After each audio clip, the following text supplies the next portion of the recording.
ಅದರಿಂದ ಯವನಸ್ಥರು ತನ್ನ ನಡತೆಯನ್ನು ಕಾಪಾಡಿಕೊಳ್ಳುವುದು, ಇದರ ನಡತೆಯನ್ನ ಸಂರಕ್ಷಿಸಿಕೊಳ್ಳುವುದು ಯಾವುದರಿಂದ ಎಂಬುದಾಗಿ ದೇವರ ವಾಕ್ಯವನ್ನು ಗಮನಿಸುವಾಗ ಅದು ಕೇವಲ ದೇವರ ವಾಕ್ಯದಿಂದ ಮಾತ್ರ ಸಾಧ್ಯ ಎಂಬುದಾಗಿ ದೇವರ ವಾಕ್ಯದಲ್ಲಿ ನಮಗೆ ತಿಳಿಸ್ತಾ ಇದೆ. ಇವತ್ತು ಯವನಸ್ಥರು ಎಂಬುದಾಗಿ ಈ ಯವನಸ್ಥರ ಆರಾಧನೆಯನ್ನು ನಾವು ಯಾಕೆ ಪ್ರಾರಂಭ ಮಾಡಿದ್ದೇವೆ ಎಂಬುದಾಗಿ ಗಮನಿಸುವಾಗ, ಈ ದಿನದಲ್ಲಿ ನಾವು ಆರಾಧನೆಯಲ್ಲಿ ನಾವು ನೋಡುವಾಗ ಜಾಸ್ತಿ ಹಿರಿಯರೇ ಕಾಣಿಸ್ಕೊಳ್ತಾ ಇದ್ದಾರೆ. ಯವನಸ್ಥರು ಬಹಳ ಕಡಿಮೆಯಾಗಿ ಕಾಣಿಸ್ಕೊಳ್ತಾ ಇದ್ದಾರೆ. ನೋಡ್ರಿ, ಸಮಾಜದಲ್ಲಿ ಎಲ್ಲಾ ಕ್ಷೇತ್ರಗಳಲ್ಲಿ ಯವನಸ್ಥರೇ ಬೇಕು. ನೋಡ್ರಿ, ಮಿಲಿಟರಿಯಲ್ಲಿ ಯವನಸ್ಥರೇ ಬೇಕು, ಕೆಲಸ ಕಾರ್ಯಗಳಲ್ಲಿ ಯವನಸ್ಥರೇ ಬೇಕು. ಪ್ರತಿಯೊಂದು ಕ್ಷೇತ್ರಗಳಲ್ಲಿಯೂ ಕೂಡ ಯವನಸ್ಥರ ಪ್ರಾಮುಖ್ಯತೆಯನ್ನು ನಾವು ಸಮಾಜದಲ್ಲಿ ಗಮನಿಸ್ತಾ ಇದ್ದೀವಿ. ಆದ್ರೆ ದೇವರು ಕೂಡ ಹೇಳೋದಾದ್ರೆ, ಯವನ ಪ್ರಾಯದಲ್ಲಿ ನೀನು ಸೃಷ್ಟಿಕರ್ತನನ್ನು ಸ್ಮರಿಸು. ಇಷ್ಟಕ್ಕೆ ಯವನ ಪ್ರಾಯದ ಪ್ರಾಮುಖ್ಯತೆ ಆದ್ರೆ ಏನು? ಯವನದಲ್ಲಿ ಯಾಕೆ ದೇವರು ನಮ್ಮನ್ನು ಕರೀತಾ ಇದ್ದಾನೆ ಎನ್ನುವಂತ ವಿಷಯವನ್ನು ನಾವು ಇವತ್ತು ಗಂಭೀರವಾಗಿ ನಾವು ತಿಳಿದುಕೊಳ್ಳೋಣ. ಪ್ರಿಯ ದೇವರ ಮಕ್ಕಳೇ, ಯವನಸ್ಥರನ್ನು ನಾವು ಇವತ್ತು ಗಮನಿಸುವಾಗ ಈ ಯವನ ಪ್ರಾಯದಲ್ಲಿ ಒಬ್ಬ ಮನುಷ್ಯನಿಗೆ ಏನಾದರೂ ಸಾಧನೆ ಮಾಡಬೇಕು ಎಂಬ ಆಲೋಚನೆ ಇರುತ್ತೆ, ಕರೆಕ್ಟ್ ಅಲ್ವಾ? ಯವನ ಪ್ರಾಯದಲ್ಲಿ ಏನಾದರೂ ಸಾಧನೆ ಮಾಡಬೇಕೆಂಬುದಾಗಿ ಅದು ಹುಟ್ಟಿದಾಗ ಅವನು ನಿಜವಾಗ್ಲೂ ಸಾಧನೆ ಮಾಡ್ತಾನೆ. ಯಾಕಂದ್ರೆ ಈ ಯವನ ಪ್ರಾಯ ಅನ್ನುವಂಥದ್ದು ಎಲ್ಲಾ ಕಾರ್ಯಗಳನ್ನ ಮಾಡುವುದಕ್ಕೆ ಸೂಕ್ತವಾದಂತಹ ಒಂದು ಕಾಲ. ಅವನು ಕೆಲಸವನ್ನು ಮಾಡ್ತಾನೆ, ಸಾಧನೆಯನ್ನು ಮಾಡ್ತಾನೆ, ಎಲ್ಲರೂ ಮಾಡಕ್ಕೆ ಸಾಧ್ಯವಾದಂತ ಕಾಲ ಯಾವುದಂದ್ರೆ ಯವನಸ್ಥರ ಕಾಲ. ಅದರಿಂದ ಇನ್ನೊಂದು ವಿಷಯ ಏನಂದ್ರೆ, ಯವನ ಕಾಲದಲ್ಲಿ ಕೂಡ ಬಹಳಷ್ಟು ವೇಗವಾಗಿ ನಾವು ಹಾಳಾಗಬಹುದು, ಆದ್ರೆ ಒಳ್ಳೆಯದಾಗಿ ಬಹಳ ಕಷ್ಟ. ಬಹಳಷ್ಟು ವೇಗವಾಗಿ ನಾವು ಹಾಳಾಗಬಹುದಾದ್ರೆ ಒಳ್ಳೆಯದಾಗುವುದಕ್ಕೆ ಬಹಳ ಕಷ್ಟ. ಅಂದ್ರೆ ದೇವರ ವಾಕ್ಯ ಎಂತೆಂಬುದಾಗಿ ನಾವು ಗಮನಿಸುವಾಗ, ಈ ದೇವರ ವಾಕ್ಯವನ್ನು ನಾವು ಹೃದಯದಲ್ಲಿ ನಾವು ಯವನ ಪ್ರಾಯದಲ್ಲಿ ಇಟ್ಟುಕೊಂಡರೆ ಅದು ಏನು ಮಾಡುತ್ತೋ ಅಂತ ನಾವು ವಾಕ್ಯದ ಕಡೆಗೆ ನಾವು ನೋಡೋಣ. ಜ್ಞಾನೋಕ್ತಿಗಳು 6ನೇ ಅಧ್ಯಾಯ 22ನೇ ವಿಷಯ ನಾವು ನೋಡೋಣ. ಜ್ಞಾನೋಕ್ತಿಗಳು 6ನೇ ಅಧ್ಯಾಯ 22ನೇ ವಿಷಯ. ನೀನು ನಡೆಯುವಾಗ ಈ ಉಪದೇಶವು ನಿನ್ನನ್ನು ನಡೆಸುವುದು. ನೀನು ನಡೆಯುವಾಗ ಈ ಉಪದೇಶವು ನಿನ್ನನ್ನು ನಡೆಸು.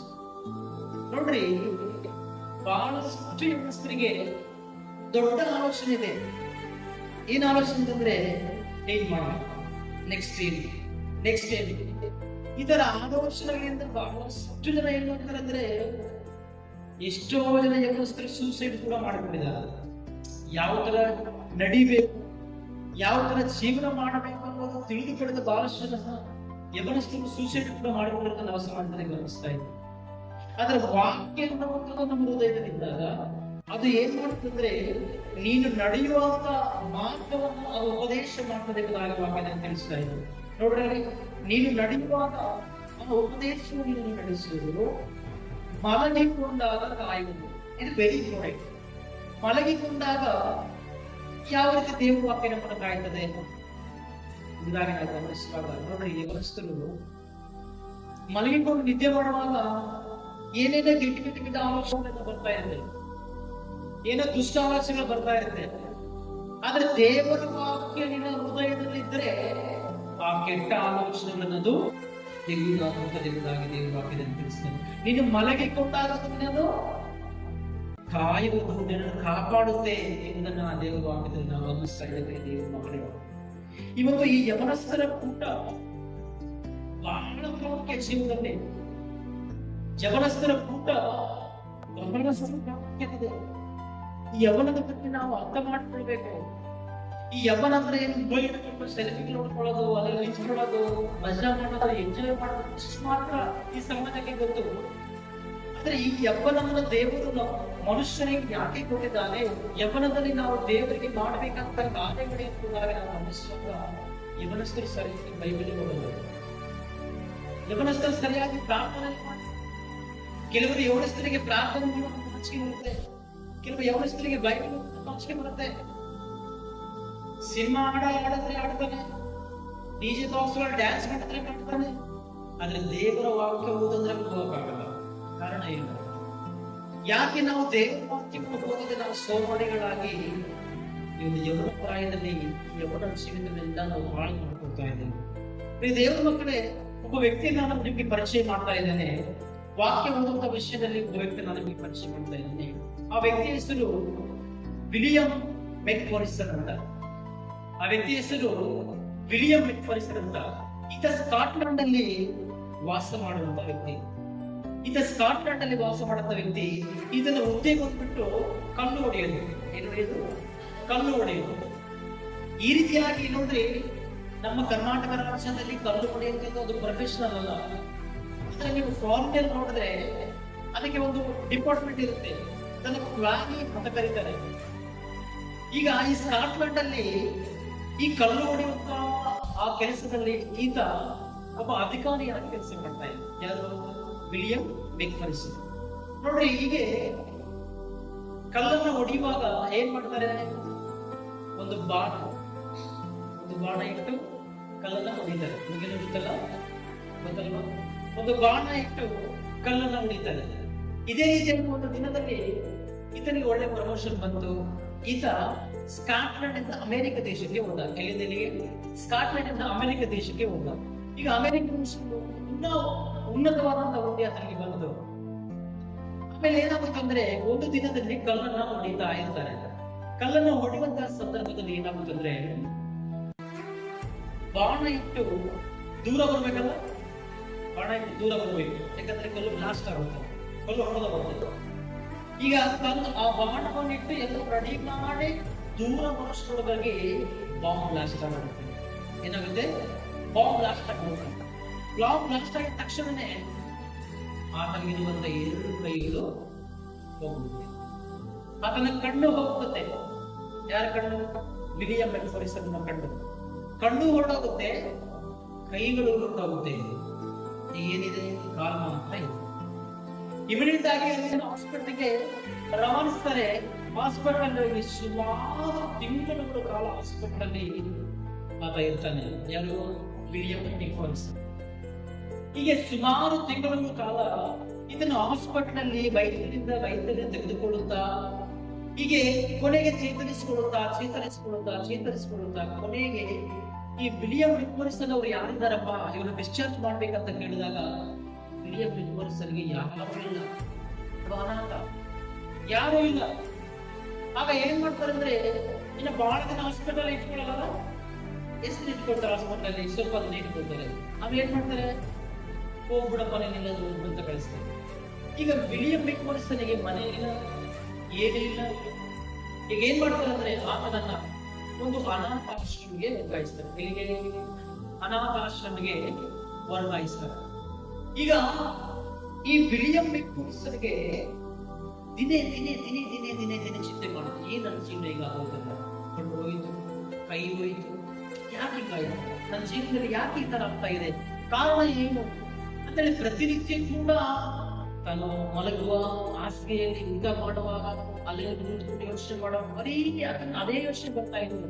ಯಾಕೆ ಈ ತರ ಆಯ್ತು, ಯಾಕೆ ದೇವ್ರು ಕಣ್ಣು ತೆಗೆದ, ಯಾಕೆ ಕೈ ಹೋಯ್ತು ಅಂತೇಳಿ ಯೋಚನೆ ಮಾಡ್ತಾ ಇದ್ದ. ಈ ಯೋಚನೆ ಮಾಡ್ತಾ ಇರುವಾಗ ಏನಾಗುತ್ತಂದ್ರೆ, ಯೋಚನೆ ಮಾಡುವಾಗ ಯಾಕೆ ಈ ತರ ಆಯ್ತು, ನನಗೆ ಯಾವುದೇ ಸಹಾಯ ಇಲ್ವಾ, ಏನ್ ಮಾಡೋಣ ಅಂದಾಗ ಆತನ ಯೋಚನೆ ಮಾಡಿದಾಗ ಆತನಿಗೆ ಒಂದು ಆಲೋಚನೆ, ನಾನು ಬೈಬಲ್ ಓದ್ಬೇಕೆಂಬ ಈ ಆಲೋಚನೆ ಬಂತು. ನಾನು ಬೈಬಲ್ ಓದ್ಬೇಕೆಂಬುದಾಗ ಆಲೋಚನೆ, ಬೈಬಲ್ ಓದಕ್ಕೆ ಕಣ್ಣಿಲ್ಲ, ಕರೆಕ್ಟ್? ಕಣ್ಣಿಲ್ಲ, ಕೈಯಲ್ಲಿ ಓದೋದೊಂದು ಲಿಪಿ ಇದೆ, ಕೈ ಇಲ್ಲ. ಹಾಗಾದ್ರೆ ವಿಲಿಯಂ ಮೆಕ್ಫರ್ಸನ್ ಬೈಬಲ್ ಯಾವಾಗ ಓದಬೇಕು? ಯೋಚನೆ ಮಾಡುವಾಗ ಅಲ್ಲಿ ಅನಾಥಾಶ್ರಮಕ್ಕೆ ಒಬ್ಬ ಯವನಸ್ಥ ಮಹಿಳೆ ಬರ್ತಾ ಇದ್ರು. ಪ್ರತಿ ವಾರ ಒಬ್ಬ ಯವನಸ್ಥ ಮಹಿಳೆ ಬಂದು ಒಂದು ಅಧ್ಯಾಯವನ್ನು ಓದ್ತಾ ಇದ್ರು. ಎಲ್ಲಿ? ಅನಾಥಾಶ್ರಮ. ಅಧ್ಯಾಯವನ್ನು ಕೇಳ್ತಾ ಇದ್ದ ಆತನಿಗೆ ತೃಪ್ತಿ ಇಲ್ಲ, ಇನ್ನು ಜಾಸ್ತಿ ಹೋಗ್ಬೇಕು, ಇನ್ನು ಜಾಸ್ತಿ ತಿಳ್ಕೊಳ್ಬೇಕು. ಇಷ್ಟಿಗೆ ದೇವರು ನಾನು ಯಾಕೆ ಅಂತ ಮಾಡಿದ್ದಾನೆ, ಕಾರಣ ಏನು, ನಾನು ಯಾಕೆ ಈ ಲೋಕದಲ್ಲಿದ್ದೇನೆ ಎಂಬುದಾಗಿ ಇನ್ನಷ್ಟು ಆಸಕ್ತಿ ಆತನಿಗೆ ಜಾಸ್ತಿ ಆಯಿತು. ಆದ್ರೆ ಕಣ್ಣಿಲ್ಲ, ಕೈ ಇಲ್ಲ. ಹೀಗೆ ಅವನು ಯೋಚನೆ ಮಾಡುವಾಗ ವಿಷಯ ಕೇಳಿಸಿಕೊಂಡ ಒಬ್ಬರಿಂದ ಏನಂತಂದ್ರೆ, ಕಣ್ಣಿಲ್ಲ, ಕೈ ಇಲ್ಲ, ಆದ್ರೆ ಬ್ರೈಲಿ ಲಿಪಿ ಅಂತ ಒಂದಿದೆ. ಆ ಲಿಪಿಯಿಂದ ಓದ್ಬೋದಂತ ವಿಷಯ ಈ ಬ್ರೈಲಿ ಲಿಪಿ ಅಂದ್ರೆ ಏನು, ಇದರಿಂದ ಯಾವ ರೀತಿ ಓದ್ಬೋದೆಂಬುದಾಗಿ ಮತ್ತೆ ಹೋದಾಗ ಈ ಬ್ರೈಲಿ ಲಿಪಿ ಅಂದ್ರೆ ಅದನ್ನ ನಾಲಿಗೆಯಿಂದ ಓದ್ತಾರೆ. ಹೇಗೆ ಓದ್ತಾರೆ? ನಾಲಿಗೆ ಸ್ಪರ್ಶದಿಂದ ಅಕ್ಷರಗಳನ್ನ ಗುರುತಿಟ್ಟುಕೊಂಡು ವಾಕ್ಯ ಕೊಡುವಂತಹ ಲಿಪಿಯನ್ನು ಬ್ರೈಲಿ ಲಿಪಿ ಅಂತ ಕರೀತಾರೆ. ಈಗ ಬ್ರೈಲಿ ಲಿಪಿಯನ್ನು ಓದಲಿಕ್ಕೆ ಮುಂದಾಗಿ ಆಸಕ್ತಿ ಬಂದಾಗ ಆ ಲಿಪಿಯನ್ನ ಹೇಗಾದ್ರೂ ಮಾಡಿ ರಿಕ್ವೆಸ್ಟ್ ಮಾಡಿ ಬ್ರೈಲಿ ಲಿಪಿ ತರಿಸ್ಕೊಂಡ ಬೈಬಲ್. ಆದ್ರೆ ಓದೋಕೆ ಪ್ರಯತ್ನ ಮಾಡ್ತಾನೆ. ನೋಡ್ರಿ, ಬ್ರೈಲಿ ಲಿಪಿ ಅಂದ್ರೆ ರಫ್ ಆಗಿರುತ್ತೆ. ಇಂಟರ್ನೆಟ್ ಅಲ್ಲಿ ಓದ್ಕೊಂಡ್ರೆ ಗೊತ್ತಾಗುತ್ತೆ. ಬ್ರೈಲಿ ಲಿಪಿ ಅಂದ್ರೆ ರಫ್ ಆಗಿರುತ್ತೆ. ಆತ ಅದನ್ನ ನಾಲಿಗೆಯಿಂದ ಆ ಬ್ರೈಲಿ ಲಿಪಿಯನ್ನು ತಾಪಿಸುವಾಗ ನಾಲಿಗೆಯಲ್ಲಿ ರಕ್ತ ಬರ್ತಾ ಇತ್ತು. ಏನ್ ಬರ್ತಾ ಇತ್ತು? ರಕ್ತ ಬರ್ತಾ ಇತ್ತು. ಆದ್ರೆ ಅದಕ್ಕೆ ಅರ್ಥ ಆಗ್ತಾವಿಲ್ಲ. ಬರೀ ರಕ್ತ ಬರ್ತಾ ಇತ್ತು, ಆದ್ರೆ ನೀನು ಏನ್ ಹೇಳ್ತಾ ಇದ್ದೀನಿ, ಅದು ಅಕ್ಷರ ಏನಂತ ತಿಳಿತಾ ಇಲ್ಲ. ಯೋಚನೆ ಮಾಡೋಣ, ರಕ್ತ ಬರ್ತಾ ಇದ್ದು ಅದೇ ರೀತಿ ಅದರ ಸ್ಪರ್ಶ ಮೆಲ್ಲಕ್ಕೆ ಅದನ್ನ ಓದಕ್ಕೆ ಪ್ರಾರಂಭ ಮಾಡ್ತಾರೆ. ಆಗ ಒಂದೊಂದು ಅಕ್ಷರ ಈ ವಿಲಿಯಂ ಅರ್ಥ ಆಗ್ತಾ ಬಂತು. ಈಗ ಪ್ರತಿನಿತ್ಯ ಬೆಳಗ್ಗೆ ಎದ್ದಿರ್ತಾರೆ, ಬೈಬಲ್ ತೆಗಿತಾರೆ, ನಾಲಿಗೆಯಿಂದ ಬ್ರೈಲಿ ಲಿಪಿಯಿಂದ ವಾಕ್ಯ ಪ್ರತಿನಿತ್ಯ ರಕ್ತ ಹರಿತಾ ಇದೆ.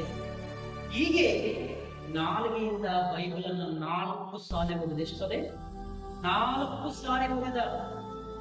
ಹೆಸರೇ 4 ಸಾರಿ ನಾಲಿಗೆಯಿಂದ ಬ್ರೈಲಿ ಲಿಪಿ ತೋರಿಸ್ಬೇಕು. 4 ಸಾರಿ ವಿಲಿಯಂ ಪೋಲಿಸರ್ ಅನ್ನುವಂತ ವ್ಯಕ್ತಿ ಬೈಬಲ್ ಓದಿದ್ರೆ ಇವತ್ತು ನಮಗೆ ಕಣ್ಣಿದೆ, ಕೈ ಇದೆ, ಕಾಲಿದೆ, ಆರೋಗ್ಯ ಇದೆ, ನಾವ್ಯಾಕೆ ಬೈಬಲ್ ಓದ್ತಾ ಇಲ್ಲ? ಯೋಚನೆ ಮಾಡಿ. ದೇವರು ಸುಂದರವಾದ ಆರೋಗ್ಯ ಕೊಟ್ಟಿದ್ದಾನೆ. ನೋಡ್ರಿ, ನೀವು ಹಾಸ್ಪಿಟಲ್ ಯೋಚನೆ ಮಾಡ್ರಿ, ಹಾಸ್ಪಿಟಲ್ ಅಲ್ಲಿ ಕೆಲಸ ಮಾಡೋರಿಗೆ ಗೊತ್ತಾಗುತ್ತೆ ದೇವರು ಇದೊಂದು ಅವಕಾಶ ಕೊಡೋ ಅಂತೇಳಿ ಬಹಳಷ್ಟು ಜನ ದೇವರನ್ನು ಬೇಡಿಕೊಳ್ತಾರೆ. ಇದೊಂದು ಅವಕಾಶ ಕೊಡಪ್ಪ, ಇದೊಂದು ಅವಕಾಶ ಕೊಟ್ಟು ನಾನು ಹೆಂಗೋಸ್ಕರ ಸೇವೆ ಮಾಡ್ತೇನೆ. ಆದ್ರೆ ಆ ಅವಕಾಶ ಕೊಡೋದನ್ನ ಹೈಜೈನ್ ಆಗುತ್ತೆ. ಆದ್ರೆ ಹೊರಗಡೆ ಎಷ್ಟು ಅವಕಾಶಗಳಿದೆ ಅದನ್ನ ನೀವು ಸದುಪಯೋಗ ಬಹಳಷ್ಟು ಸಾರಿ ವಾಕ್ಯದಿಂದ ನಾವು ಯವನಸ್ಥರನ್ನ ಕದರಿಸಿ ಮಾತು ಹೇಳುವಾಗ ಬಹಳಷ್ಟು ತಪ್ಪಾಗಿ ಹೇಳ್ತಾರೆ. ದೇವ್ರ ವಾಕ್ಯನ ತಿಳಿಸ್ತಾ ಇದ್ರೆ ಜ್ಞಾನೋಕ್ತಿಗಳು 15ನೇ ಅಧ್ಯಾಯ, ಜ್ಞಾನೋಕ್ತಿಗಳು 15ನೇ ಅಧ್ಯಾಯ 10ನೇ ವಚನ ನೋಡ್ರಿ. ಜ್ಞಾನೋಕ್ತಿಗಳು 15ನೇ ಅಧ್ಯಾಯ 10ನೇ ವಚನ ನೋಡ್ರಿ. ಧರ್ಮ ಮಾರ್ಗವನ್ನು ಬಿಟ್ಟವನಿಗೆ ತೀಕ್ಷ್ಣ ಶಿಕ್ಷಣ, ಗದರಿಕೆಯನ್ನು ಕೇಳಿದವನಿಗೆ ಸಾವು. ನೋಡ್ರಿ ಎಷ್ಟು ಚೆನ್ನಾಗಿದೆ. ಗದರಿಕೆಯನ್ನು ಕೇಳಿದವನಿಗೆ ಸಾವು ಅಂತ ನೋಡಿ. ಸಾವು ಸಲ ನೀವು ಆಲೋಚನೆ ಮಾಡಬೇಕು ದೇವ್ರ ಮಕ್ಕಳಿಗೆ. ಗದರಿಕೆಯನ್ನು ಕೇಳಿದವನಿಗೆ ಸಾವು ಅಂದ್ರೆ ಗದರಿಸಿ ವಾಕ್ಯದ ಪ್ರಕಾರ ಇದ್ರೆ ಈ ರೀತಿಯಾಗಿ ಜೀವನ ಮಾಡಬೇಕು ಅಂತೇಳಿ ನಾವು ಸೇವಕರು ಅನೇಕ ಸಾರಿ ನಮ್ಮನ್ನ ಗದರಿಸಿ ವಾಕ್ಯ ಹೇಳುವಾಗ ನಾವು ಅದನ್ನ ಅರ್ಥ ಮಾಡಿಕೊಳ್ಳದೆ ನಾವು ಇಷ್ಟ ಬಂದಾಗ ನಾವು ಜೀವನ ಮಾಡ್ತಾ ಇದ್ದೇವೆ. ಇದೇ ಆ ತರ ಜೀವನ ಮಾಡಿದವರಿಗೆ ಏನಂತೆ ಸಾವು ಎಂಬುದಾಗಿ ದೇವರ ವಾಕ್ಯದ ತಿಳಿಸ್ತಾ ಇದೆ. ಗದರಿಕೆಯನ್ನು ಕೇಳದ ಮನೆಗೆ ಸಾವು. ನೋಡ್ರಿ, ಒಂದ್ ವಿಷಯ ನೀವು ಅರ್ಥ ಮಾಡ್ಕೊಂಡ್ರಿ, ಯವನಸ್ಥರಲ್ಲೂ ಕೂಡ ನೀವು ವಾಕ್ಯ ಕೇಳಿದಂದ್ರೂ ದೇವರು ನಿಮ್ಮನ್ನ ಏನ್ ಮಾಡಲ್ಲ, ಪ್ರಾರ್ಥನೆ ಮಾಡಿದಂದ್ರೂ ಕೂಡ ದೇವರು ನಿಮ್ಮನ್ನ ಏನ್ ಮಾಡಲ್ಲ.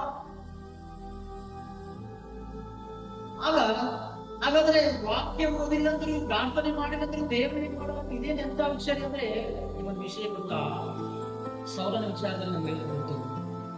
ಸೌಲನ ಬಗ್ಗೆ ನಾವು ಚರಿತ್ರೆ ನಾವು ಸಂಡೇ ಸ್ಕೂಲಲ್ಲಿ ಕಲಿತಾ ಇದ್ದೇವೆ. ನೋಡ್ರಿ, ಯುದ್ಧ ನಡೀತಾ ಇದೆ, ಭೀಕರವಾದಂತಹ ಯುದ್ಧ ನಡೀತಾ ಇದೆ ಫಿಲಿಸ್ಟಿಯರ ಮಧ್ಯೆ. ಯುದ್ಧ ನಡೆಯುವ ಸಂದರ್ಭದಲ್ಲಿ ಆ ಫಿಲಿಸ್ಟಿಯರ ಬಾಣಗಳು ನೇರವಾಗಿ ಸೌಲನ ಮೇಲೆ ಬಿದ್ದಾಗ ಸೌಲನ ದೇಹದಿಂದ ಗಾಯ ಆಗುತ್ತೆ. ಗಾಯ ಆದಾಗ ಆತ ಯೋಚನೆ ಮಾಡ್ತಾನೆ. ಏನು ಯೋಚನೆ? ಈ ಸುನ್ನತಿದ ವ್ಯಕ್ತಿ ಜೊತೆ ನಾನು ಸಾಯಬಾರದು, ನನ್ನ ಸಾಯಿಸಂತ ನಂದು ವಾಯ್ತಿಗೆ ಹೇಳುವಾಗ ಅವನು ಕೂಡ ಅವನನ್ನು ಸಾಯಿಸಲ್ಲ. ಸಾಯುವುದಕ್ಕೆ ಪ್ರಯತ್ನ ಮಾಡ್ತಾ ಇದ್ದಾನೆ, ಆದ್ರೆ ಸಾವು ಬರ್ತಾ ಇಲ್ಲ. ಈಗ ಅರ್ಥ ಆಗ್ತಾ ಇದೆ? ಸಾಯುವುದಕ್ಕೆ ಪ್ರಯತ್ನ ಮಾಡ್ತಾ ಇದ್ದಾನೆ. ಎಂತ ಸಾವು ಅಂತ ನೋಡ್ರಿ, ತನ್ನನ್ನು ತಾನೇ ಹತ್ಯೆ ಮಾಡಿಕೊಳ್ಳುವುದು ಭೀಕರವಾದ ಹತ್ಯೆಗೆ ಸೌಲನ್ನು ಹೊಡೆಯಾಗ್ತಾನೆ. ಯಾವಾಗಂದ್ರೆ ದೇವರ ಆತ್ಮವನ್ನು ಕಳೆದು ಹೋಗಿ ಆತ್ಮವನ್ನು ಮೇಲೆ ಬಂದಾಗ ವಾಕ್ಯ ಓದಿದ ನಿಮಗೆ ಪ್ರಾರ್ಥನೆ ಮಾಡಿದ್ರೆ ಅದರಿಂದ ಯವನ ಪ್ರಾಯದಲ್ಲಿ, ಈ ಯವನ ಪ್ರಾಯದಲ್ಲಿ ನಾವು ಏನ್ ಮಾಡ್ತೇವೆ ಅಂದ್ರೆ ಬಹಳಷ್ಟು ಗೆಳೆಯರು ಮಾಡ್ತಿರ್ತೇವೆ, ಬಹಳಷ್ಟು ಸ್ನೇಹಿತರನ್ನು ಮಾಡ್ತಿರ್ತೇವೆ. ಆದ್ರೆ ದೇವ ವಾಕ್ಯ ತಿಳಿಸ್ತಾ ಇದೆ ನೋಡ್ರಿ, ಅದು ಅದ್ಭುತವಾದ ವಾಕ್ಯ ನೋಡ್ರಿ. 20ನೇ ಅಧ್ಯಾಯ ಜ್ಞಾನೋಕ್ತಿಗಳು 20ನೇ ಅಧ್ಯಾಯ 20ನೇ ಅಧ್ಯಾಯ 6ನೇ ವಚನ ನೋಡ್ರಿ. ಜ್ಞಾನೋಕ್ತಿಗಳು 20ನೇ ಅಧ್ಯಾಯ 6ನೇ ವಚನ. ಸ್ನೇಹಿತರು ಏರಿಕೊಂಡು ಬಹು ಮಂದಿ ನಂಬಿಗಸ್ತನಾದ ಸ್ನೇಹಿತರಲ್ಲಿ ಸಿಕ್ಕಾನ. ನೋಡಿ ಎಷ್ಟು ಅದ್ಭುತವಾಗಿದೆ. ನಂಬಿಗಸ್ತನಾದ ಸ್ನೇಹಿತರಲ್ಲಿ ಸಿಕ್ಕಾನ. ನೋಡ್ರಿ, ಕಷ್ಟ ಬಂದಾಗ ನಮ್ಮ ಸ್ನೇಹಿತರು ನಮ್ಮ ಹತ್ರ ಇದ್ದಾರೆ. ನಮಗೇನಾದ್ರೂ ನೋವಾದಾಗ ನಮ್ಮ ಸ್ನೇಹಿತರು ನೋಡ್ರಿ, 10th class first class pass ಆಗಿದೆ ಅಂತ ನೋಡ್ರಿ, ಎಲ್ಲ ಫ್ರೆಂಡ್ಸ್ ಬಂದು ಕೇಳ್ತಾರೆ. ಆದ್ರೆ ಫೇಲ್ ಆದಾಗ ಏನಾಗಲ್ಲ ನೆಕ್ಸ್ಟ್ ಟೈಮ್ ಬರೆಯೋಣ ಧೈರ್ಯ ಕೊಡ್ತಾರ. ಕೇಕ್ ಕಟ್ ಮಾಡೋ ಟೈಮಲ್ಲಿ ಎಲ್ಲರೂ ಬರ್ತಾರೆ, ಆದ್ರೆ ಧೈರ್ಯ ಕೊಡೋರು ನೋಡ್ರಿ, ನಂಬಿಗಸ್ತನಾದ ಸ್ನೇಹಿತರು ಬಹಳ ಜನ ಇದ್ದಾರೆ. ಆದ್ರೆ ನಮಗೆ ಬೇಕಾಗಿರೋದು ಯಾರು? ನಂಬಿಗಸ್ತನಾದಂತಹ ಸ್ನೇಹಿತರು. ದೇವರುಗಳೇ, ಬಹಳಷ್ಟು ಜನ ವಿಮರ್ಶಕರು ಏನ್ ಮಾಡ್ತಾ ಇದ್ದಾರೆ ಅಂದ್ರೆ, ಯವನದಲ್ಲಿ ಸ್ನೇಹಿತರು ತಿಳ್ಕೊಂಡು ಸ್ನೇಹಿತರ ದಾರಿ ಹಿಡಿದು ತಮ್ಮ ಜೀವನವನ್ನು ಹಾಳು ಮಾಡಿಕೊಳ್ಳುವಂತಹ ಸ್ಥಿತಿ ಇದ್ದಾರೆ. ಅದರಲ್ಲಿ ದೇವರ ವಾಕ್ಯ ಹೇಳ್ತಾ ಇದೆ, ಅವನಿಗೆ ನಡೆಯುವಂತ ಮಾರ್ಗ ಗೊತ್ತಿಲ್ಲ, ಅವನಿಗೆ ನಡೆಯುವಂತ ವಿಧಾನ ಗೊತ್ತಿಲ್ಲ, ಯಾವ ರೀತಿ ನಡೆಯಬೇಕು, ಯಾವ ರೀತಿ ಜೀವನ ಮಾಡಬೇಕು, ಯಾವ ರೀತಿ ಮಾತಾಡ್ಬೇಕು, ಇದಕ್ಕೆಲ್ಲ ಯಾರು ಉಪದೇಶ ಮಾಡ್ತಾರೆ ಅಂದ್ರೆ ದೇವರ ವಾಕ್ಯ ಯವನಸ್ಥರಿಗೆ ಉಪದೇಶ ಮಾಡಬೇಕು, ವಾಕ್ಯ ಮಾಡಬೇಕು. ಆಗ ಮಾಡಿದ ಜೀವನ ಸರಿಯಾಗಿರುತ್ತೆ. ದೇವರ ಮಕ್ಕಳೇ, 18ನೇ ಅಧ್ಯಾಯ ಜ್ಞಾನೋಕ್ತಿಗಳು 18ನೇ ಅಧ್ಯಾಯ 24 ಜ್ಞಾನೋಕ್ತಿಗಳು 18-24. ಬಹು ಮಂದಿ ಗೆಳೆಯರು ಸೇರಿಸಿಕೊಂಡವನಿಗೆ ನಾಶನ. ಕೇಳಿಸ್ಕೊಂಡೆಲ್ಲ ಕೇಳಿಸ್ಕೊಂಡ್ರು ಏನಂದಿದೆ? ಬಹು ಮಂದಿ ಗೆಳೆಯರನ್ನು ಸೇರಿಸಿಕೊಂಡವನಿಗೆ ನಾಶನ. ಯಾರು ಹೇಳ್ತಾ ಇದ್ದಾರೆ ಇದು? ಯಾರು ಹೇಳ್ತಾ ಇದ್ದಾರೆ? ದೇವರು ಹೇಳ್ತಾ ಇದ್ದಾರೆ ಈ ಮಾತು. ದೇವರು ಹೇಳ್ತಾ ಇದ್ದಾರ, ಮನುಷ್ಯ ಹೇಳ್ತಾ ಇದ್ದಾರೆ ಮಾತು? ದೇವರು ಹೇಳ್ತಾರೆ, ಬಹು ಮಂದಿ ಸ್ನೇಹಿತರನ್ನ ಗೆಳೆಯರನ್ನ ಸೇರಿಸಿಕೊಂಡ್ರೆ ನೀನು ಅರ್ಥ ಮಾಡ್ಕೋಬೇಕು, ನಿನಗೆ ನಾಶನ. ಇದು ದೇವರು ಹೇಳುವಂತ ಮಾತು. ಇದು ದೇವರು ಹೇಳುವಂತ ಮಾತು. ಸಹೋದರನಿಗೆ ಹತ್ತಿರ ಬಿಟ್ಟುಂಟು. ನೋಡ್ರಿ, ಸಹೋದರನ್ನ ನೀವು ಸಹವಾಸ ಮಾಡ್ತಾ ಇದ್ರಿ, ಗೆಳೆತನ ಮಾಡ್ತಾ ಇದ್ರಿ, ಸಹವಾಸ ಮಾಡ್ತಾ ಇದ್ರಿ ಅಂದ್ರೆ ನೋಡ್ರಿ, ಒಬ್ಬ ಗೆಳೆಯ ನಾಶನ ಯಾವತ್ತೂ ಬಯಸಲ್ಲ. ಅರ್ಥ ಇಲ್ಲ. ಅವನು ಹಾಳಾಗಿದೆ, ಚೆನ್ನಾಗಿರ್ತದೆ, ಯಾವ್ದಾದ್ರು ಗೆಳೆಯ ಹೇಳ್ತಾನ? ಇವತ್ತು ಹೇಳ್ತಾ ಇದ್ದಾರೆ ನೋಡ್ರಿ, ಅವನೇ ಕಷ್ಟಬೇಕಾ, ನಾನ್ ಬರ್ಬೇಕು. ನೋಡ್ರಿ, ಗೆಳೆಯದಲ್ಲಿ ಕೂಡ ಸಹೋದರನ ಕೂಡ ಎಷ್ಟು ಕಾಲ ತಗೊಂಡಿದ್ದೀವಿ. ಪಿಕ್ಚರ್ ಕರ್ಕೊಂಡು ಹೋಗ್ತಾನೆ, ಎಲ್ಲ ಕರ್ಕೊಂಡು ಹೋಗ್ತಾನೆ. ಯಾವ ಬಂದು ನಾವು ಚರ್ಚೆಗೆ ಹೋಗೋಣ ಅಂತ ಹೇಳ್ತಾನ? ಯವನಸ್ಥರ ಕೂಟ ಇದೆ, ಬಾ ಆರಾಧನೆ ಹೋಗುತ್ತೆ, ಕರೀತಾರೆ. ಮನುಷ್ಯ ಮಾಡಿ ಕೆಟ್ಟ ಕೆಲಸ ಮಾಡಕ್ಕೆ ಎಲ್ಲ ಸ್ನೇಹಿತರು ಕರೀತಾರೆ. ಆದ್ರೆ ಪ್ರಾರ್ಥನೆ ಮಾಡೋದಕ್ಕೆ, ವಾಕ್ಯ ಕೇಳೋದಕ್ಕೆ, ದೇವ್ರ ಸನ್ನಿಧಿಗೆ ಬರೋದಕ್ಕೆ ಯಾರು ನಮ್ಮನ್ನು ಕರೆಯಲ್ಲ. ಅದಕ್ಕೆ ದೇವ್ರ ವಾಕ್ಯ ಹೇಳ್ತಾ ಇದೆ, ಬಹು ಮಂದಿ ಗೆಳೆಯರನ್ನು ಸೇರಿಸಿಕೊಂಡವನಿಗೆ ನಾಶನ. ಏನಾಗುತ್ತೆ? ನಾಶನ. ಅದರಿಂದ ಯೋಚನೆ ಮಾಡಿದ್ರೆ ದೇವ್ರ ಮಕ್ಕಳೇ, ನಮ್ಮ ಯವನ ಸ್ಥಿತಿಯನ್ನ ನಾವು ಯಾರೊಂದಿಗೆ ಸಮಯವನ್ನು ಜಾಸ್ತಿ ಕಳೀತಾ ಇದ್ದೇವೆ? ಗೆಳೆಯರೊಂದಿಗೆ ಕಳೀತಾ ಇದ್ದಾವ? ಸ್ನೇಹಿತರೊಂದಿಗೆ ಕಳೀತಾ ಇದ್ದಾವ? ಇಲ್ಲ ಲೋಕದೊಂದಿಗೆ ಕಳೀತಾ ಇದ್ದಾವ? ಇಲ್ಲ ಗೇಮ್ಸ್ ಅಲ್ಲಿ ಕಳೀತಾ ಇದ್ದಾವ? ಮೊಬೈಲ್ ಒಂದಿಗೆ ಸಮಯ ಕಳೀತಾ ಇದ್ದಾವ? ಈ ಯವನವೆಲ್ಲ ಮೊಬೈಲ್ ಒಂದಿಗೆ ಕಳೆದ್ರೆ, ಈ ಯವನವೆಲ್ಲ ಸ್ನೇಹಿತರೊಂದಿಗೆ ಕಳೆದರೆ ಯವನದ ಪ್ರಮಾಣ ನಮ್ಗೆ ಯಾವಾಗ ತರಬೇಕು? ಅರ್ಥ ಆಯ್ತು? 40 ವರ್ಷ ಆದ್ಮೇಲೆ ನಾನು ಬಾಕ್ಸನ್ನು ಹೋಗಿದ್ದೇನೆ, ಅವಾಗ ಬಹಳ ಮಂದಿ ಇರ್ತಾರೆ. 40 ವರ್ಷ ಆದ್ಮೇಲೆ ಬಾಕ್ಸನ್ನು ಹೋಗ್ತಾರಂತೆ. ಅಷ್ಟೊಳಗೆ ಸತ್ತೋದ್ರೆ ಎಲ್ಲಿ ಹೋಗ್ತಾನೆ? ದೇವ್ರ ಮಕ್ಕಳೇ, ಭೂಮಿ ಮೇಲೆ ನಾವು ನಿರ್ಧಾರ ಮಾಡ್ಕೋಬೇಕು, ಎಲ್ಲಿ ಹೋಗ್ಬೇಕಂತ. ಭೂಮಿ ಮೇಲೆ ನಾವು ನಿರ್ಧಾರ ಮಾಡ್ಕೋಬೇಕು. ಅದಕ್ಕೆ ದೇವ್ರ ವಾಕ್ಯದಲ್ಲಿ ಹೇಳ್ತಾ ಇದ್ದೀವಿ. ಜ್ಞಾನೋಕ್ತಿಗಳು 8ನೇ ಅಧ್ಯಾಯ 36 ಜ್ಞಾನೋಕ್ತಿಗಳು 8ನೇ ಅಧ್ಯಾಯ 36 ಯಾವನು ನನಗೆ ತಪ್ಪು ಮಾಡುತ್ತಾನೋ ಅವನು ತನ್ನ ಕೇಳಿ ಮಾಡಿಕೊಳ್ಳುತ್ತಾನೆ. ನೋಡ್ರಿ, ನಾವು ಮಾಡುವಂತ ಪ್ರತಿಯೊಂದು ತಪ್ಪುಗಳಿಂದ ನಮ್ಮ ಆತ್ಮಕ್ಕೆ ಕೇಡು ಮಾಡ್ಕೊಳ್ತಾ ಇದ್ವಿ. ಅರ್ಥ ಹೇಳಿದ್ದು ತಪ್ಪು ಮಾಡ್ತಾ ಇದ್ದೇವೆ ಅರ್ಥ ಏನು? ನಮ್ಮ ಆತ್ಮವನ್ನ ಕೆಡಕನಿಗೆ ನಾವು ಒಪ್ಪಿಸ್ಕೊಳ್ತಾ ಇದ್ದೇವೆ. ನಮ್ಮ ಆತ್ಮವನ್ನ ಕೆಡಕನಿಗೆ ಒಪ್ಪಿಸ್ಕೊಳ್ತಾ ಇದ್ದೇವೆ. ತಪ್ಪು ಮಾಡೋ ಪ್ರತಿಯೊಬ್ಬರು ಕೂಡ ತನ್ನ ಆತ್ಮಗೆ ಕೆಡುಕನ್ನು ಮಾಡಿಕೊಳ್ತಾನೆ. ನನ್ನನ್ನು ಹಾಗೆ ಮಾಡುವವರೆಲ್ಲರೂ ಮರಣವನ್ನು ಪ್ರೀತಿಸುತ್ತಾರೆ. ಇಲ್ಲಿ ವಾಕ್ಯದ ವಿಷಯ, ಜ್ಞಾನದ ವಿಷಯದಲ್ಲಿ ಹೇಳ್ತಾ ಇದ್ದೇವೆ. ನಾವು ತಪ್ಪು ಮಾಡ್ತಾ ಇದ್ದೇವೆ, ನಮ್ಮ ಆತ್ಮಗೆ ಕೇಳು ಮಾಡ್ಕೊಳ್ತಾ ಇದ್ದೇವೆ. ಸೊ ನೀವು ಯೋಚನೆ ಮಾಡ್ರಿ. ಈ ಕೊನೆಯದಾಗಿ ಒಂದು ಚತುರ್ಥ ಮುಗಿಸ್ತೇನೆ. ಪ್ರಸಂಗಿ ಗ್ರಂಥ 11ನೇ ಅಧ್ಯಾಯನ ತೆಗಿಬೇಕು, ಎಲ್ಲರೂ ತೆಗಿಬೇಕು. ಪ್ರಸಂಗಿ ಗ್ರಂಥ 11ನೇ ಅಧ್ಯಾಯ 9-10 ಕೋಟಿ ಮುಗಿಸ್ತೇನೆ. ಯವನಸ್ಥನೇ ಪ್ರಾಯದಲ್ಲಿ ಆನಂದಿಸು. ಒಂದೊಂದನ್ನು ನಾವು ಬೆಳೆಸೋದನ್ನು. ಯವನಸ್ಥನೇ ಪ್ರಾಯದಲ್ಲಿ ಆನಂದಿಸು. ಯವನಸ್ಥನೇ ಪ್ರಾಯದಲ್ಲಿ ವಿಚಾರ ಕೊಡಬೇಕಾ?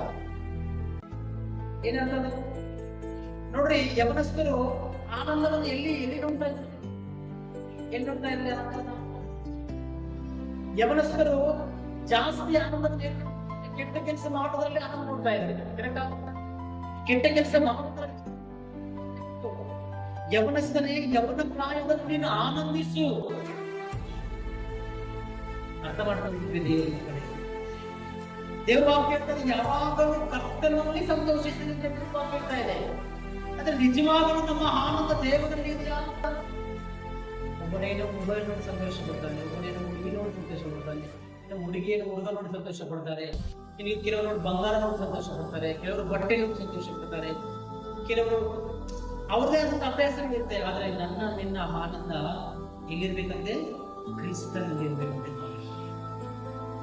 ಯಾವಾಗಲೂ ಕರ್ತನಲ್ಲಿ ಸಂತೋಷಿಸ್ತೀವಿ ಅಂದ್ರೆ ಈ ಯವನಸ್ಥರೆಲ್ಲರೂ ಮೊಬೈಲ್ ಅಂದ್ರೆ ಇದರಲ್ಲಿ ಸಂತೋಷ ಪಡ್ತಾ ಇದ್ದಾರೆ. ಅದು ನಿಜವಾದಂತ ಸಂತೋಷ ಅಲ್ಲ, ಅದು ನಿಜವಾದಂತ ಸಂತೋಷ. ಅದೊಂದು ಮಾಯ. ಅದು ನಿನ್ನ ಮೋಸ ಮಾಡ್ತದೆ, ಅದು ನಿನ್ನ ಆತ್ಮಕ್ಕೆ ಕೇಳಿದ ಬಯಸುವುದು. ಅದರಲ್ಲಿ ದೇವರು ಹೇಳ್ತಾ ಇದೆ. ದೇವರು ಕೂಡ ಹೇಳ್ತಾ ನಮಗೆ ಯವನ ಪ್ರಾಯದಲ್ಲಿ ಆನಂದಿಸು. ಅದು ಎಲ್ಲಿ ಅಂದ್ರೆ ಯೇಸು ಸ್ವಾಮಿ ಮಾತ್ರ ಆನಂದಿಸು. ಯವನದ ದಿನಗಳಲ್ಲಿ ಹೃದಯವನ್ನು ಆಶ್ರಯಿಸ್ತಾನೆ. ಏನ್ ಮಾಡ್ಬೇಕು ಅಂತ ಓಡಾಡ್ತಾರೆ. ಯವನ ಪ್ರಾಯದಲ್ಲಿ ಏನ್ ಮಾಡ್ಬೇಕು, ಅದು ತೆಗಿಬೇಕಾ, ಇದು ತೆಗಿಬೇಕಾ, ಅದು ಮಾಡ್ಬೇಕಾ, ಇದ್ ಮಾಡ್ಬೇಕು, ಯವನದ ಹರ್ಷಗೊಳಿಸ್ತಾ ಇದೆ. ಅದರಲ್ಲಿ ನಿನ್ನ ಆನಂದ ಎಲ್ಲಿದೆ? ನಿನ್ನ ಹರ್ಷ ಎಲ್ಲಿದೆ? ಯವನದ ಹೃದಯವನ್ನು ಹರ್ಷಗೊಳಿಸ್ತಾ ಇಲ್ಲ. ಅರ್ಥ ಮಾಡ್ಕೊಳ್ತೇವೆ. ಮನಸ್ಸಿಗೆ ತಕ್ಕಂತೆ ಏನು, ಕಣ್ಣಿಗೆ ಸರಿ ನೋಡ್ರಿ. ಬಹಳಷ್ಟು ಜನ ಯೋಚಿಸ್ತಾ ಇರ್ತಾರೆ, ಈ ಸಿಟ್ಟು ಹೇಳಿದ್ರೆ ಕೇಳಲ್ಲ, ತಂದೆ ತಾಯಿ ಕೇಳಲ್ಲ, ಪಾಸ್ಟರ್ ಹೇಳಿದ್ರೆ ಕೇಳಲ್ಲ, ದೊಡ್ಡವರು ಹೇಳಿದ್ರೆ ಕೇಳಲ್ಲ, ಯವನಸ್ಥರು ಹೇಳಿದ್ರೆ ಕೇಳಲ್ಲ, ಯಾರು ಹೇಳಿದ್ರೆ ಕೇಳಲ್ಲ. ಅವನ ಇಷ್ಟರೊಂದಿಗೆ ಒಂದು ಶೀಲ ಮಾಡ್ತಾ ಇರ್ತಾರೆ. ನೋಡ್ರಿ, ದೇವರೇ ಈ ಭೂಮಿ ಮೇಲೆ ನಮ್ದು ಅನ್ನೋದು ಏನೇನು ಹೇಳೋಣ, ಇದು ನಂದು ಅನ್ನೋದು ಒಂದು ವಿಷಯ ಹೇಳಿ ನೋಡೋಣ. ಈ ಶರೀರ ನಂದ, ಈ ಕೈ ನಂದ. ಭೂಮಿ ಮೇಲಿರುವಂತ ಪ್ರತಿಯೊಂದು ಪದಾರ್ಥಗಳಾಗಲಿ, ವಿಷಯಗಳು ಎಲ್ಲರೂ ಸಾಕ್ಷಾತ್ ದೇವರೇ. ಈ ಶರೀರ ಕೂಡ ನಮ್ದು ಅನ್ನೋದು ಯಾವುದಿಲ್ಲ. ಮನುಷ್ಯನಿಗೆ ಸ್ವಾರ್ಥ ಇದೆ. ನಂದು ನಂದು ನಂದು ನಂದು. ಪ್ರತಿ ಯವನಸ್ಥರು ಕೂಡ ಎಷ್ಟು ಹೇಳಿದ್ರೆ ಚಂದ ಇರ್ತಾನೆ. ಅಂದ್ರೆ ನಿನ್ನಿಷ್ಟ ನಿನ್ನ ಹಾಳು ಮಾಡುತ್ತೆ, ನಿನ್ನಿಷ್ಟ ನಿನ್ನ ಹಾಳು ಮಾಡುತ್ತೆ, ನಿನ್ನಿಷ್ಟ ದೇವ್ರ ವಾಕ್ಯ ಇದೆ. ಮನಸ್ಸಿಗೆ ತಕ್ಕಂತೆ ಕಣ್ಣಿಗೆ ಸರಿ ಈ ಎಲ್ಲಾ ವಿಷಯಗಳಲ್ಲಿ ದೇವರು ನಿನಗೆ ನ್ಯಾಯಾನುಸಾರವಾಗಿ ಮಾಡುವುದು ತಿಳಿದಿರೋ. ತಪ್ಪು ಮಾಡೋದು ತಪ್ಪು ಮಾಡ್ತಾನೆ ಇರ್ತಾನೆ, ಬೈಯವರು ಬೈತಾನೆ ಇರ್ತಾನೆ, ಕೆಟ್ಟ ಕೆಲಸ ಮಾಡೋದು ಕೆಟ್ಟ ಕೆಲಸ ಮಾಡ್ತಾನೆ ಇರ್ತಾನೆ. ಅದು ಒಂದು ಜ್ಞಾಪಕ ಮಾಡಿದೋ, ನಿನಗೆ ತಪ್ಪು ಮಾಡುವಾಗ ಇದನ್ನ ಜ್ಞಾಪಕ ಮಾಡ್ಬೇಕಂದ್ರೆ ಇದಕ್ಕೆ ದೇವರು ನಿನಗೆ ನ್ಯಾಯ ತೀರಿಸ್ತಾನೆ, ದೇವರ ನನಗೆ ನ್ಯಾಯ ತೀರಿಸ್ತಾನೆ ಅಂತೇಳಿ ನಾವು ಯೋಚನೆ ಮಾಡಿ ಕೆಲಸ ಮಾಡ್ಬೇಕು. ದೇವರು ಅರ್ಥ ಮಾಡ್ಕೊಂಡ್ರೆ, ಯಾಕಂದ್ರೆ ಯವನ ಪ್ರಾಯವನ್ನು ನಾವು ಸಂಪೂರ್ಣವಾಗಿ ದೇವರಿಗೆ ಒಪ್ಪಿಸಿಕೊಂಡಿದ್ಯಾದರೆ ಆತನ ಉಪದೇಶದಲ್ಲಿ ನಮ್ಮ ಜೀವನ ಸರಿಯಾಗಿರುತ್ತೆ. ಇಲ್ಲಾಂದ್ರೆ ನಮ್ಮ ಇಷ್ಟಾನುಸಾರ ಸಂಪೂರ್ಣವಾಗಿ ಹಾಳು ಮಾಡಿ ಇದರ ಯೋಚನೆ ಮಾಡುವುದಾದ್ರೆ ದೇವರು ಒಂದು ದಿನ ನನ್ನನ್ನು ನ್ಯಾಯ ತೀರ್ಪಿಗೆ ಗುರಿ ಮಾಡ್ತಾರೆ. ಯಾಕಂದ್ರೆ ದೇವರ ವರ್ಷ ಮುಗಿಸ್ತೇನೆ. ಕೀರ್ತನೆಗಳು ದೂರ ಹೋಗಲು ಕೀರ್ತನೆಗಳು ದೂರ ಹೋಗಲು ಮೊದಲನೇ ಅಧ್ಯಾಯ, ಕೀರ್ತನೆಗಳು ದೂರ ಹೋಗಲು ಮೊದಲನೇ ಅಧ್ಯಾಯ, ಕೀರ್ತನೆಗಳು ದೂರ ಹೋಗಲು ಮೊದಲನೇ ಅಧ್ಯಾಯ, ಮೊದಲನೇ ವರ್ಷ. ಯೆಹೋವನೇ ನಿನ್ನನ್ನು ಪರೀಕ್ಷಿಸಿ ನಾನು ಕುಳಿತುಕೊಳ್ಳುವುದು ಹೇಳುವುದು ನಿನಗೆ ಗೊತ್ತದೆ. ನೋಡ್ರಿ, ಯೋಚನೆ ಮಾಡಿ ಯೋಚಿಸ್ತಾರೆ. ಯೌವನ ಪ್ರಾಯದಲ್ಲಿ ಎಲ್ಲಿ ಕುಳಿತುಕೊಳ್ತಾ ಇದೆಯಾ, ಎಲ್ಲಿ ಎಸೆಗ್ತಾ ಇದೆಯಾ, ಎಲ್ಲಿ ಮಲಗ್ತಾ ಇದೆಯಾ, ಏನ್ ಮಾಡ್ತಾ ಇದೆಯಾ, ಅವೆಲ್ಲ ಕೂಡ ಯಾರಿಗೆ ಗೊತ್ತೆ? ಯಾರಿಗೆ ಗೊತ್ತು? ದೇವರು ಯಾರು ತಪ್ಪ ಮಾಡಿದ ಯಾರು ಮಾಡ್ತಾರೆ? ದೇವರು ಗೊತ್ತದೆ. ನಾವು ನ್ಯಾಯವಂತರಿಗೆ ಇರಬೇಕು. ಅದರಿಂದ ಇವರ ಪ್ರಾಯದಲ್ಲಿ ಇವರ ಪ್ರಾಮುಖ್ಯತೆಯನ್ನು ನಾವು ಅರ್ಥ ಮಾಡಿಕೊಂಡು ಇವರ ಪ್ರಾಯದಲ್ಲಿ ದೇವರ ಆಜ್ಞೆಗಳನ್ನ ದೇವರಿಗಾಗಿ ಮಾಡಬೇಕಂತ ಮಾತನ್ನು ಮುಗಿಸ್ತೇನೆ. ಚಿಕ್ಕ ಪ್ರಾರ್ಥನೆ ಮಾಡೋಣ. ಕಣ್ಣು ಪ್ರಾರ್ಥನೆ ಮಾಡೋಣ. ಎಲ್ಲರೂ ಕೂಡ ಮಕ್ಕಳಾಗಿ ದೇವರ ಸನ್ನಿಧಿಯಲ್ಲಿ ನಾವೆಲ್ಲರೂ ಕೂಡ ಮಕ್ಕಳಾಗೋಣ. ದೇವರ ಸನ್ನಿಧಿಯಲ್ಲಿ ದೇವರು ಬಂದ ಯಮನವನ್ನ ಯಮನದಲ್ಲಿ ನಾವು ಯಾವ ಜೀವನ ಮಾಡ್ತಾ ಇದ್ದೀವಿ? ಇಷ್ಟ ಬಂದಂಗೆ ಜೀವನ ಮಾಡ್ತಾ ಇದ್ದೀವ? ದೇವರಿಗೆ ಇಷ್ಟ ಆಗ್ತಾ ಇದೆಯಲ್ಲ ಯಮನ? ದೇವರು ಈ ಯಮನ ದೇವರಿಗೋಸ್ಕರ ಉಪಯೋಗ ಮಾಡ್ತಾ ಇದ್ದೀರಾ? ದೇವರು ಕೊಟ್ಟ ಕೈ ದೇವರಿಗಾಗಿ ಉಪಯೋಗ ಮಾಡ್ತಾ ಇದೆಯಾ? ದೇವರು ಕೊಟ್ಟ ಈ ಬಾಯಿ, ಕಣ್ಣು, ಈ ಕಾಲು, ಈ ಶರೀರದ ಪ್ರತಿಯೊಂದು ಅವಯವಗಳಿಗೆ ದೇವರಿಗಾಗಿ ಉಪಯೋಗ ಆಗ್ತಾ ಇದೆಯಾ? ನಾನು ಇಷ್ಟ ಬಂದಂಗೆ ನಾನು ಜೀವನ ಮಾಡ್ತಾ ಇದ್ದೇನೆ. ಆದರೆ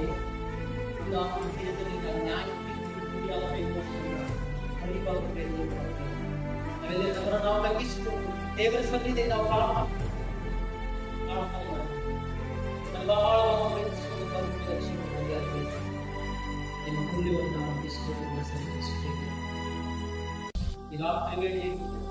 ಇವರಷ್ಟರ ಆರಾಧನೆಗೆ ಸೇರಿಸಿದ ಈ ಯವನ ಪ್ರಾಯದ ಬಗ್ಗೆ ಅನೇಕರಿಗೆ ಅರಿವಿಲ್ಲದೆ ತಮ್ಮ ಯವನವನ್ನು ಲೋಕದಲ್ಲಿ ಕಳೀತಾ ಇದ್ರೆ, ಯವನದಲ್ಲಿ ನಿನ್ನ ಆನಂದಿಸು, ನಿನ್ನ ಕಣ್ಣಿಗೆ ಕಣೋದಿಂದ ಮಾಡು, ನಿನ್ನ ಕಣ್ಣಿಗೆ ಸರಿಪಡಿವಾಗಿ ಮಾಡು. ಆದರೆ ನಿನಗೆ ನ್ಯಾಯ ತೀರ್ಪುಗಾಗಿ ಎಚ್ಚರಿಸ್ತಾ ಇದ್ದಾರೆ. ಇಂದು ಗದರಿಕೆಯನ್ನು ಕೇಳಲದವನಿಗೆ ಸಾವು ಎಂಬುದಾಗಿ ನಾವು ಎಚ್ಚರಿಸ್ತಾ ಇದ್ದೇವೆ. ಈ ಯವನ ಪ್ರಾಯದಲ್ಲಿ ನಾವು ನಿನ್ನ ಸೃಷ್ಟಿಕರ್ತನನ್ನು ಸ್ಮರಿಸುವಂತೆ ನಮಗೆ ಸಹಾಯ ಮಾಡಿ. ಯವನ ಪ್ರಾಯವನ್ನು ನಾವು ನಿಮಗೋಸ್ಕರ ಜೀವಿಸುವ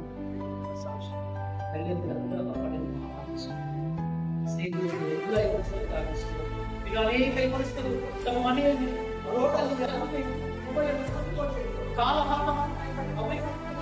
ಮಾಡ್ತಾ ಇದೆ. ಅವರಿಗೆ ಜ್ಞಾನವನ್ನು ವಿವೇಕಗಳನ್ನು ಅನುಗ್ರಹಿಸಿ ಅವರು ಕೂಡ ಯವನಸ್ಥರ ಹೋಗದಲ್ಲಿ ಸೇರಿಕೊಂಡು ಸಹಾಯ ಮಾಡಲು